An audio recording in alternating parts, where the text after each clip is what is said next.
Hello,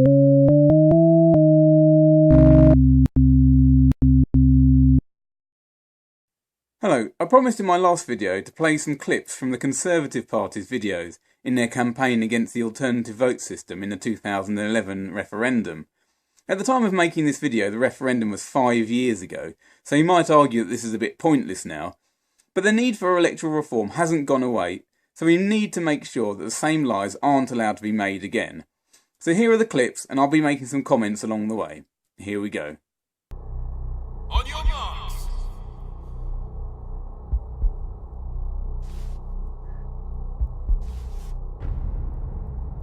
Get set.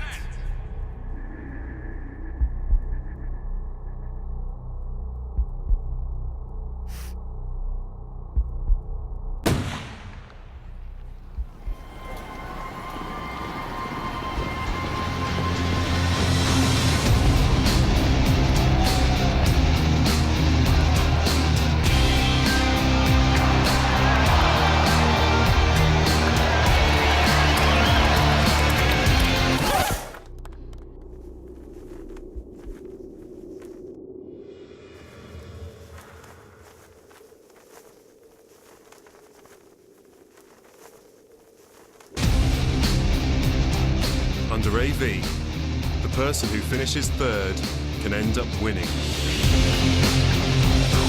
All that build-up just to tell an out-and-out lie. And you didn't see how much I cut out. It was over a minute, by the way. Anyway, the lie.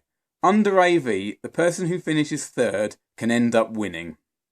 No. Under AV, the person who finishes third always finishes third, and the person who finishes first always wins, as they do under any voting system. To be clear, it's possible that the person who would have finished third under first past the post could end up winning under alternative vote. But so what? All we're saying is that different electoral systems can give different results. And that's kind of the whole point. If they couldn't, there would have been no campaign to change the voting system, would there? And if we had alternative vote as a system, there would be no sense in which the person who would have won under first past the post did actually finish first. So I'll say it again, the claim they are making is an out-and-out lie. But let's be clear about something else. The voting system that the Conservatives are defending has the name first past the post, and in the sports day analogy, they are racing to be first to the finish post. But in the first past the post voting system, there is nothing resembling a post that you have to be first past. So it's a misnomer really. Quite simply, the candidate with the highest percentage of votes wins. There is no threshold percentage of votes, no post. Under alternative vote, on the other hand, there actually is a threshold, something resembling a finish post. If no candidate gets 50% of the vote, then candidates are eliminated until someone does. Under first past the post, a more appropriate analogy would be a race that stops when the runners have completed a set distance between them. You might have a 100-metre running track, but 5 runners that cover about 20 metres each. So the analogy is nonsense, and as I say, the claim is a lie. David Cameron makes the same lie in this video.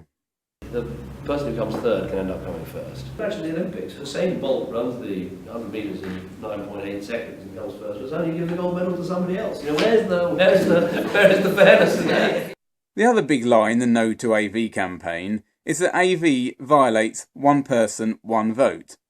That supporters of fringe parties get their votes counted more than supporters of mainstream parties. Here is David Cameron lying through his teeth again. People's votes get counted twice if you vote BNP, but only once if you vote Conservative. There's an inherent unfairness under AV. Supporters of unpopular parties end up having their votes counted a number of times. Why? Because if you vote for a mainstream candidate who's top of the ballot in the first round, your other preferences will never be counted. But if you vote for a fringe party who gets knocked out, your other preferences will be counted. In other words, you get another bite of the cherry. Now, I don't see why voters of the BNP or the monster-raving loony party should get their votes counted more times than supporters of the Conservatives, or for that matter, than supporters of Labour or the Liberal Democrats. The principle of one person, one vote is what makes our democracy fair, and AV completely flies in the face of that. He also knows what he is saying is rubbish, because alternative vote is very similar to the system that got him elected as leader of the Conservative Party. The main difference was that with the Conservative leadership election, they had separate voting rounds. They voted for a leader, and when they had eliminated the candidate in last place, they held another vote, and so on. Under alternative vote, it's basically the same, except that you declare in advance who you want your vote to be transferred to if your favourite is eliminated, so that you only have to fill in one ballot paper. Interestingly, going by the first round result, under first past the post, David Davis, not David Cameron, would have been elected as leader. But just to be clear, under alternative vote, if your favourite candidate is eliminated in the first round, then your single vote is transferred to your second favourite candidate. This is then counted as your single vote for the second count. Whereas if your favourite candidate isn't eliminated, then your single vote stays with your favourite candidate for the second count. If you consider this to be multiple votes, then it's multiple votes for everyone. Everyone gets one vote for the first count and one vote for the second count. It just happens that if your favourite candidate is eliminated after the first count, your two votes go to different candidates. If they are not eliminated, you get to vote twice for the same candidate. But it's normally seen as a single vote that gets transferred as candidates are eliminated. But under either interpretation, no one gets more votes than anyone else.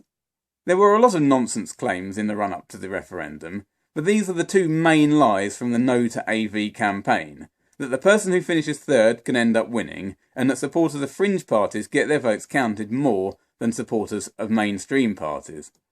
Right, I think that's me done here.